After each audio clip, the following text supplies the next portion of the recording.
Kawayang bangka na ang gamit ng mga taga-barangay Mankilam sa Tagum City, Davao del Norte dahil sa lampastaong baha. Ang iba, sa tabing kalsada na muna nanuluyan matapos bahain ang kanilang mga bahay.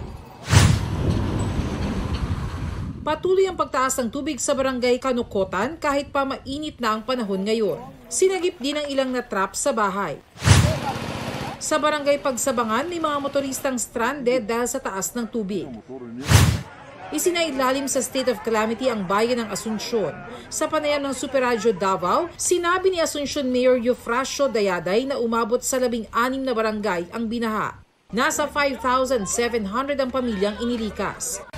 Sa tala ng PDRMO Davao del Norte, mahigit 16,000 na pamilya ang naapektuhan ng malawakang pagbaha.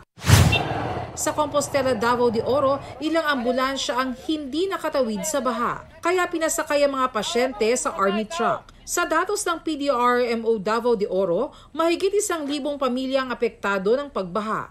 Bernadette Reyes, nagbabalita para sa GMA Integrated News. Huwag magpahuli sa mga balitang dapat ninyong malaman. Mag-subscribe sa GMA Integrated News sa YouTube.